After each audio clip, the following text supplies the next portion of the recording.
I'm going to talk to you about some things I've learned in my journey.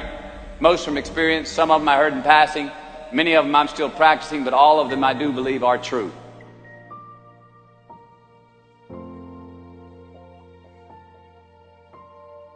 Life is not easy. It is not. Don't try to make it that way. Life's not fair. It never was. It isn't now, and it won't ever be. Do not fall into the trap, the entitlement trap, of feeling like you're a victim. You are not. Get over it and get on with it. So the question that we got to ask ourselves is what success is to us. What success is to you. Is it more money? That's fine. I got nothing against money. Maybe it's a healthy family. Maybe it's a happy marriage. Maybe it's to help others, to be famous, to be spiritually sound, to leave the world a little bit better place than you found it. Continue to ask yourself that question. Now, your answer may change over time, and that's fine. But do yourself this favor. Whatever your answer is, don't choose anything that will jeopardize your soul. Prioritize who you are, who you want to be, and don't spend time with anything that antagonizes your character. Be brave, take the hill, but first answer that question, what's my hill? So first, we have to define success for ourselves. And then, we have to put in the work to maintain it. Make that daily tally. Tend our garden. Keep the things that are important to us in good shape. Where you are not is as important as where you are. It is just as important where we are not as it is where we are. Look, the first step that leads to our identity in life is usually not, I know who I am. I know who I am. That's not the first step. The first step's usually, I know who I am not. Process of elimination.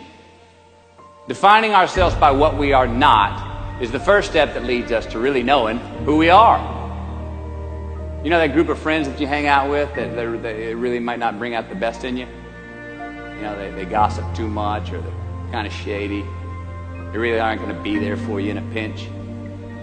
Or how about that bar that we keep going to that we always seem to have the worst hangover from? Or that computer screen, right? The computer screen that keeps giving us an excuse not to get out of the house and engage with the world and get some real human interaction. Or how about that food that we keep eating? The stuff that tastes so good going down, it makes us feel like crap the next week.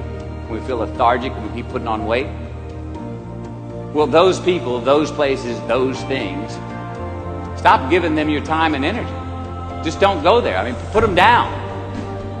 And when you do this, when you do put them down, when you quit going there, when you quit giving them your time, you inadvertently find yourself spending more time and in more places that are healthy for you, that bring you more joy. Why?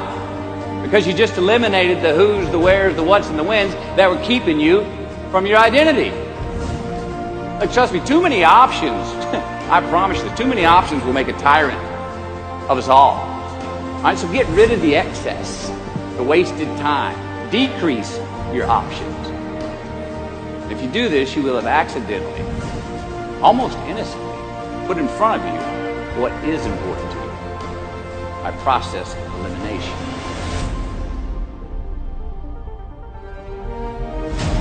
Knowing who we are is hard. It's hard. Give yourself a break. Eliminate who you are not first. You're going to find yourself where you need to be.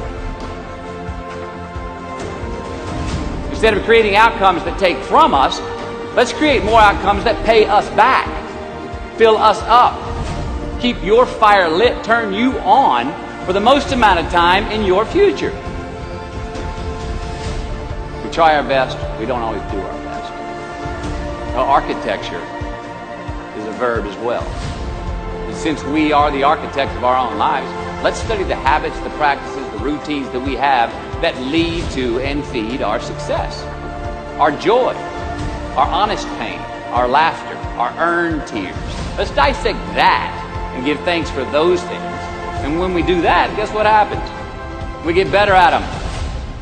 And we have more to dissect. Be discerning. Choose it because you want it. Do it because you want to.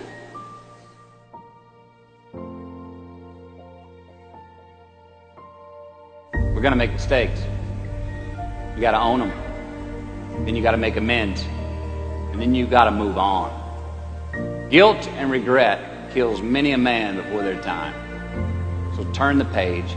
Get off the ride. You are the author of the book of your life.